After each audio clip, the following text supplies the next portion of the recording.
दुनियादारी is sponsored by नेक्स्टडोर hub. अपने business को ऑनलाइन लेकर आओ फ्री में। नेक्स्टडोर हब पे अपना दुकान ऑनलाइन करना है एकदम आसान। नेक्स्टडोर हब आपको अपने शहर में और अधिक उपभोक्ताओं तक पहुंचा देता है, आपको अपना बिजनेस बढ़ाने में मदद करता है। नजदीकी दुकान से खरीदना अब पहले से भी होगा आसान। हम हैं Nextdoor Hub, local online shopping platform.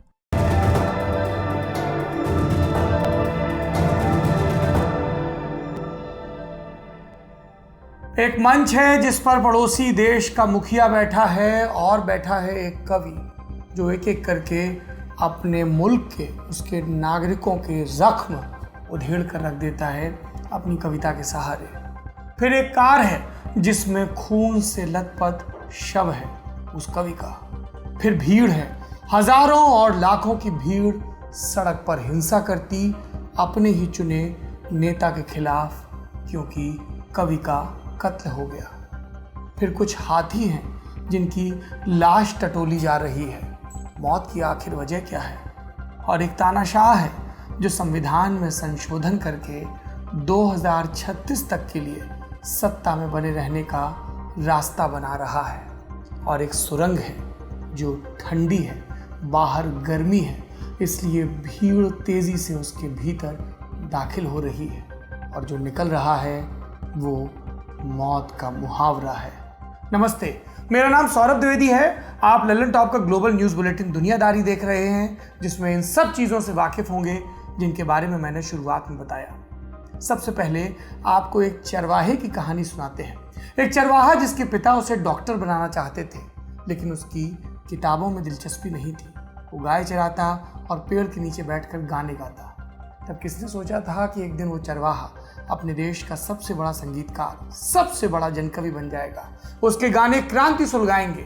वो बन जाएगा आज़ादी का चेहरा, इतना बड़ा चेहरा कि एक रात जब गोली मारकर उसकी हत्या की जाएगी तो हजारों लोग सड़कों पर उतरेंगे, देश में दंगा होगा और उस नेता की गद्दी खतरे में आ जाएगी जिसे प्रधानमंत्री बनवाने के लिए इसी भीड़ ने महीनों बरसों तक संघर्ष किया था। इस संघर्ष का नारा, इसका एंथम उसी संगीतकार के गाए गीत थे।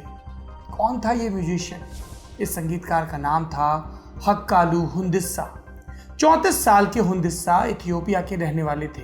इथियोपिया की राजधानी है आदिस अबाबा। 29 जून को रात करीब 9:30 बजे की बात है। हुंडिसा अपनी कार में कहीं जा रहे थे। रास्ते में कुछ हमलावर आए और उन्होंने हुंडिसा को गोली मार दी। इथियोपिया की अगली सुबह इस खबर के साथ शुरू हुई। हजारों हथियारबंद लोग सड़कों पर उतर आए। दंगा शुरू हो गया। इन दंगों में अब तक 80 से ज्यादा लोग मारे जा चुके हैं। इनमें पुलिसकर्मी भी शामिल हैं।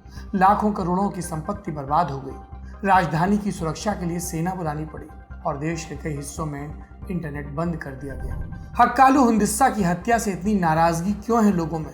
इस सवाल का जवाब छिपा है हुंडिसा की पहचान में। लेकिन ये पहचान जानने से पहले आपको इथियोपिया का बैकग्राउंड जानना चाहिए। इथियोपिया बसा है पूर्वी अफ्रीका में। इसके उत्तर में है एड्रिया, पूर्व में है जिबूती और सोमालिया, पश्चिम की दिशा में है सूडान और साउथ सूडान और दक्षिण में पड़ता है कीनिया। इथियोपिया का इतिहास समझिए कि इंसानी सभ्यता का इतिहास है। जितनी पुरानी हम इंसानों की कहानी, उतना ही पुराना इस देश का, इस जमीन का इतिहास। ये वही हिस्सा है अफ्रीका का जहां से इंसानों के शुरुआती पूर्वज दुनिया के अलग अलग हिस्सों में पहुंचे। इथियोपिया शब्द ग्रीक भाषा से आया है। इसका मतलब होता है सुलगती आंखों वाला। इथियोपिया के लोग कहते हैं कि उन्हें ये नाम मिला है इथियोपिस नाम के एक प्राचीन राजा से। वैसे इस देश का एक पुराना नाम एबिसिनिया भी है। इथियोपिया में सदियों से राजशाही का सिस्टम चल रहा था।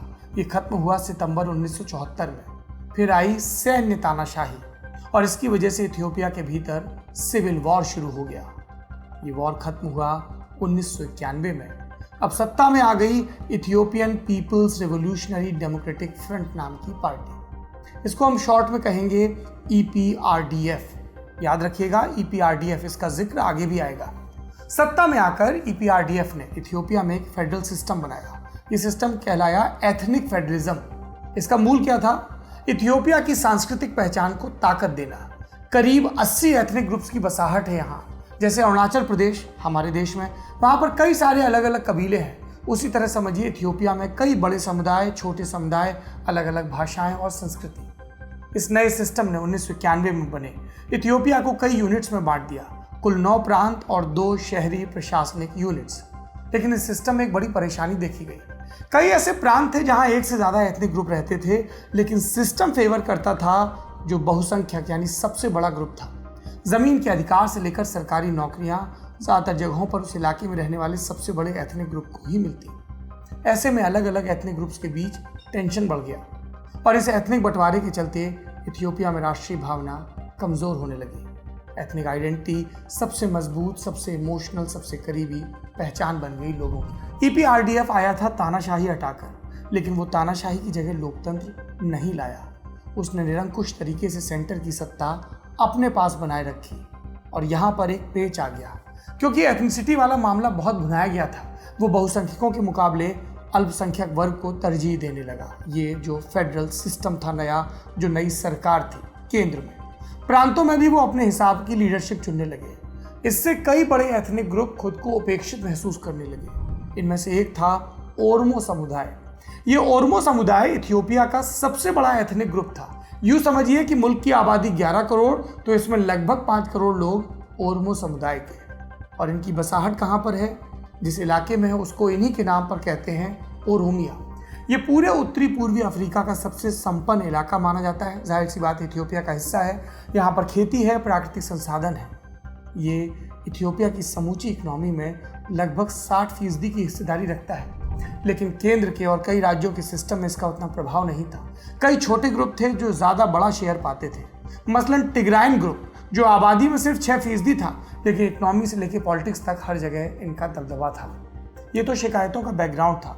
अब हम वापस लौटते हैं जन कवि हक्कालू हुंदिस्सा की हत्या पर। वो गीतकार, संगीतकार जिनकी हत्या से हमने दुनियादारी की शुरुआत की। हुंदिस्सा भी ओरोमो थे जी, वो बहुसंख्यक आबादी जो नाराज थी। ये बात इस सदी की शुरुआत की है। ओरोमो आबादी ने अपने आप को किनारे किए जाने के खिलाफ प्रदर्शन शुरू किए, स्वशासन के अधिकार के लिए। इसमें स्कूली बच्चे तक शामिल होने लगे। इनमें से एक हुंदिस्सा भी थे जो तब स्कूल में थे।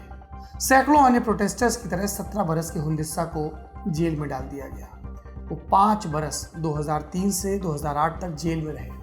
जेल की इस सजा ने 2 असर दिखाए हुंदिस्सा पर। एक तो ये कि राजनीतिक मुद्दों के प्रति उनका रुझान बढ़ा, और दूसरा हुंदिस्सा ने इस मूवमेंट को अपना संगीत बना लिया। जेल में बंद हुंदिस्सा ने कई गाने लिखे। 2008 में जेल से रिहा होने के 1 साल बाद इन्हीं गानों से बना उनका पहला एल्बम रिलीज हुआ, जिसका नाम था मूटी। ये सुपरहिट हो गया। और इसके हिट होने की वजह क्या थी?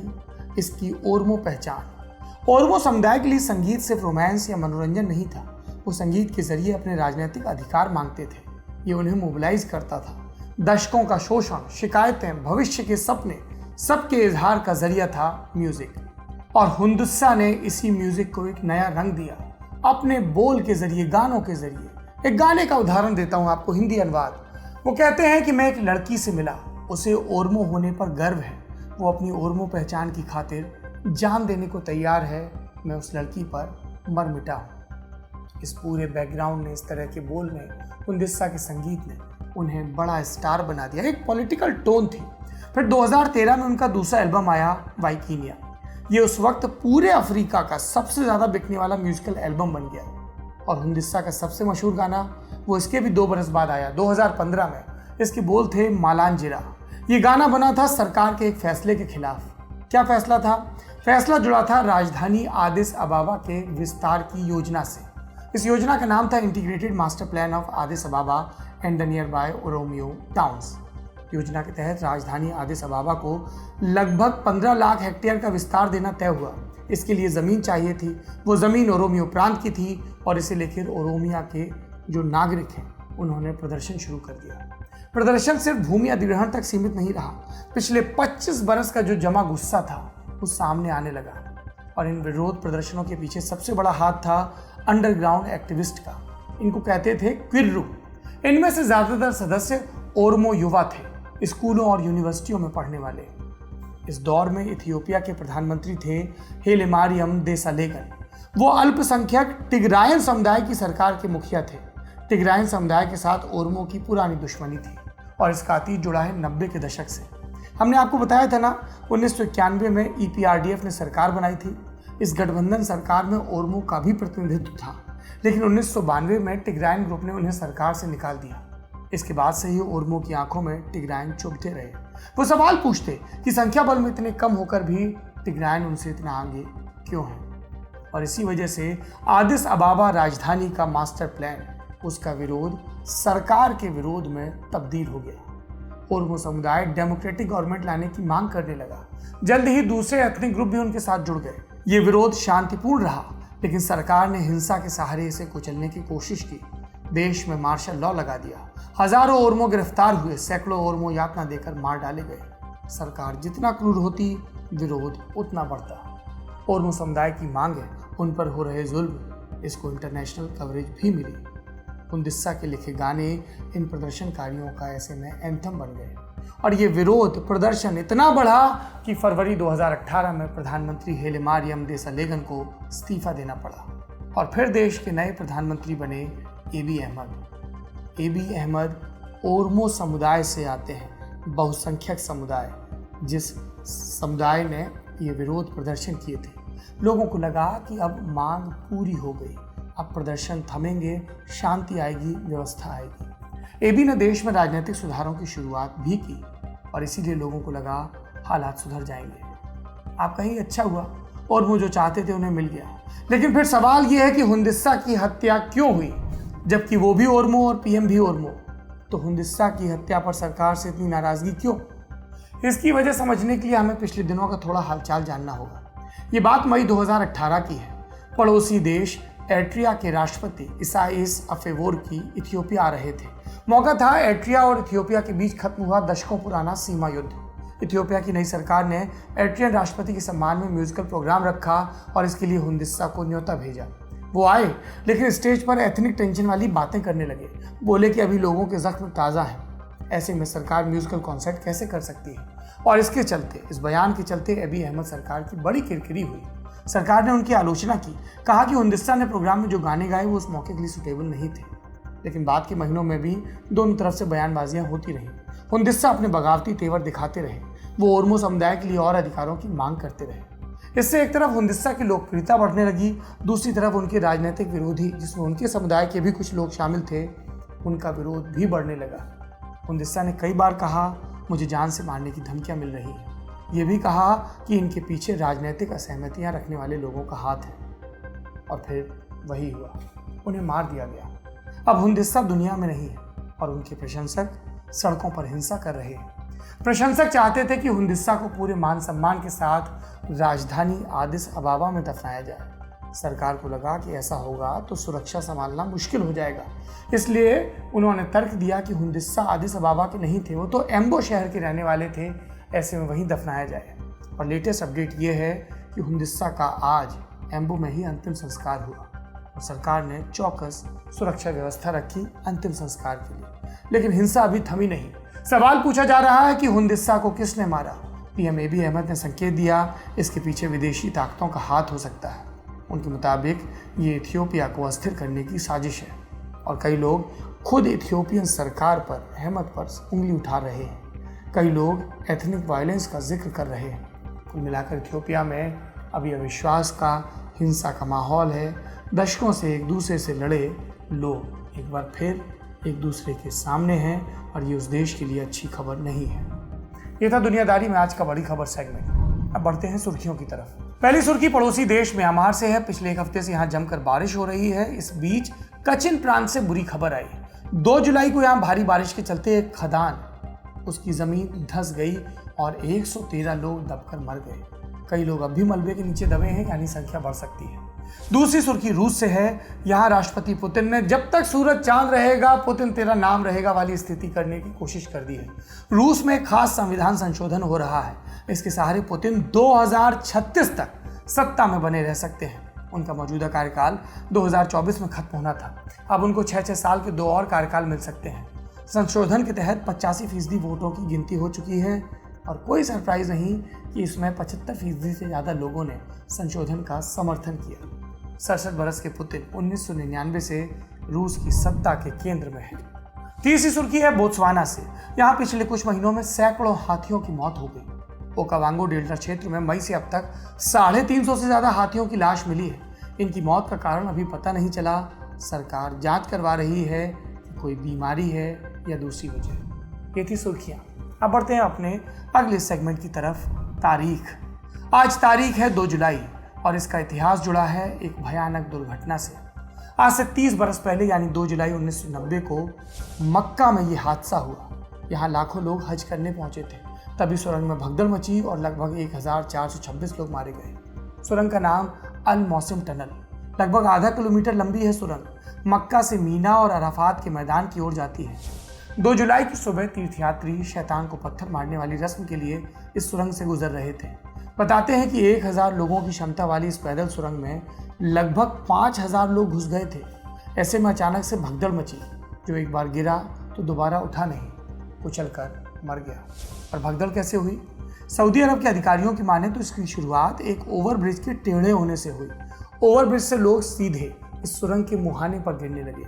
इसकी वजह से बाहर आने का रास्ता ब्लॉक हो गया। रास्ता ब्लॉक होने के कारण एक तरफ तो लोग सुरंग से निकल नहीं पा रहे थे, जबकि दूसरी तरफ से लोग लगातार सुरंग में घुसते जा रहे थे। और यही आपाधापी बनी भगदड़ का एक बड़ा कारण। कुछ लोग ये भी मानते हैं कि हादसे के पीछे तेज धूप और गर्मी का भी हाथ था। सुरंग के बाहर तापमान था लगभग 44 डिग्री सेल्सियस, जबकि सुरंग एयर कंडीशन थी, इसलिए लोग बाहर से जल्दी जल्दी अंदर आना चाहते थे। इसी के चलते सुरंग में संख्या के 5 गुना लोग बढ़ गए और हादसा हुआ। जो भी वजह रही हो, लेकिन सऊदी अरब के इंतजाम पर उंगलियां उठी और सऊदी अरब के राजा ने कैसा बेशर्मी से भरा बयान दिया दुर्घटना के बाद। राजा फहद बोले, ये सब तो अल्लाह की मर्जी है। जो लोग यहाँ नहीं मरते वो इसी समय पर कहीं और मरते। इंडोनेशिया, ईरान और तुर्की जैसे देशों ने सऊदी अरब के इस रवैये की आलोचना की, अंतर्राष्ट्रीय जांच की मांग की, लेकिन सऊदी ने ऐसी किसी भी जांच से इनकार कर दिया और हज में हादसे इसके बाद भी होते रहे। आज की दुनियादारी में इतना ही। शुक्रिया।